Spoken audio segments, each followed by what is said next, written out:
соат ба вақти Прага 12 дақиқа аст ва фурсати мулоқоти дигар бораи ман Шалгул Хоҷа бо шумо аст. Бинандагони азиз, яъне дар ин вақт ман барои шумо чун ҳамеша сархати хабарҳои тозаи Тоҷикистону ҷаҳонро тақдим мекунам ва қабл аз ҳама сипос мегӯям барои ҳамроҳӣ ва барои тамошо ва бозам фаромӯш накунед ки баъд аз 3 соат дигар барномаи хабарӣ дорем дар пахши мустақим бо тафсили хабару гузоришҳое ки ҳамин ҳоло ман барои шумо дар чанд ҷумла онҳоро муаррифӣ хоҳам кард ва бозам хабарҳои дигаре ҳам ҳастанд ки ҳамкорони мо рӯи он кор доранд ва фикр мекунам то шурӯи барномаи хабарӣ ҳатман чанд мавзӯи муҳимро мо дар барнома бароятон пешниҳод хоҳем кард.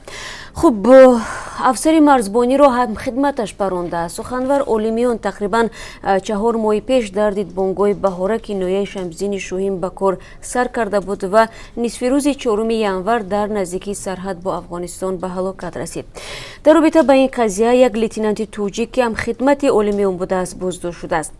тафсилотро дар барномаи хабарӣ барои шумо хоҳем гуфт. танҳо ҳаминро ёдовар мешавам ки рӯзи 4 январ суханвар олимиён ҳамроҳ бо 7 нафари ҳамхидматаш чӯпони рабудашударо дар наздикии сарҳад бо Афғонистон ҷустуҷӯ мекарданд ва бояд таъкид кунам ки то ҳанӯз сарнавишти ин чӯпони рабудашуда низ маълум нест.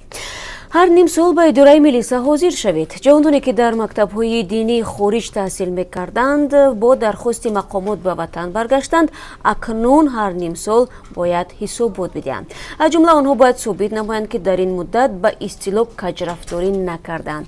бархе аз мақомдорони тоҷик то ҳанӯз нисбат ба ифротгароӣ осебпазир будани ҷавононе ки дар хориҷа таҳсили ғайриқонунии динӣ гирифтанд таъкид мекунанд ва машварат медиҳанд ки ин ҷавонон зери назорати фаврӣ қарор бигиранд. тавсияе ки онро ҳомиёни ҳуқуқ нодуруст ва ба унвони табъиз баҳогузорӣ мекунанд. худи ин ҷавонон дар бораи ин талабот чӣ мегӯянд ва то кунун чӣ теъдоде аз ҷавонон дар берун аз кишвар таълимоти ғайриқонунии динӣ мегиранд?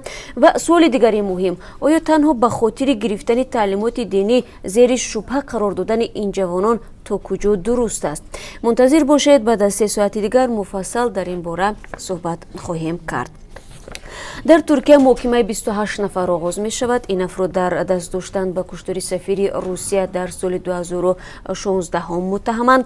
сафири Русия дар Туркия Андрей Карлов моҳи декабри соли 2016 дар Анкара ҳангоми ифтитоҳи як намоишгоҳи акс аз сӯи афсари полиси Туркия кушта шуд. ва соли гузашта садҳо ҳазор муҳоҷири афғон аз Эрон ё бо хоҳиши худ ба ватан баргаштанд ва ё мақомоти Эрон онҳоро аз ҷумҳурии исломӣ ихроҷ карданд. созмони байналмилалии муҳоҷират гузориш дод ки барқароршавии таҳрими Эрон аз сӯи Амрико, боло рафтани мизони таваррум ва беқобшавии пули миллии Эрон ба бозгашти муҳоҷирони афғон сурат бахшид. дар ҳамин ҳол аз Покистон ҳамагӣ 33 ҳазор муҳоҷири афғон ба ватан баргаштанд. ин ҳарду мавзӯъ низ дар барномаи хабарии имрӯз матраҳ хоҳанд шуд. тангаҳоро ҷамъоварӣ накунед. Бонки Миллии Тоҷикистон аз сокинон хостааст ки дираму сомониҳои филизиро ба муомилот бароранд, зеро дар бозору нақлиёт камбуди шадиди пулҳои майда ба вуҷуд омадааст. зоҳиран мардум дар хонаҳо нигаҳдории тангаҳоро авлотар медонанд ва чунин раванд боиси ба амал омадани ин гуна вазъият шудааст. ҳарчанд тақрибан 1.5 соли пеш масъулони Бонки Миллии Тоҷикистон эълон карда буданд ки бо манзури фарсуда шудани пулҳои хурд дар муомилот тангҳои филизии навро ҳамзамон бо пулҳои коғазӣ ба муомилот мебароранд ва онҳо бовар доштанд ки ин иқдом мушкили пули майда ва ҳисоббаробаркунӣ дар муомилоти пулро ҳал мекунад. аммо зоҳиран ин тавр нашуд. чуну чарои ин мавзӯъро дар як гузориш ва дар барномаи хабарӣ пешниҳоди шумо хоҳем кард. гӯшти кабк камчин шудааст. соҳибони баъзе тарабхонаҳо дар вилояти Хатлон ки замони махсус ба таҳияи гӯшти ин парранда машғул буданд, аз феҳристи ғизоҳои пешниҳодӣ дигар исми ин хӯрокҳоро пок карданд. ин ҳолат албатта ба даромади тарабхонаҳо ҳам таъсир расондааст, чунки таври ҳамкорони мо мегӯянд як кабоби бо гӯшти кабк ба ҳисоби миёна аз 100 то 130 сомонӣ нарх дошт ва муштариҳои асосии ин гӯшти хушмазза ҳам бештар афроди доро будааст.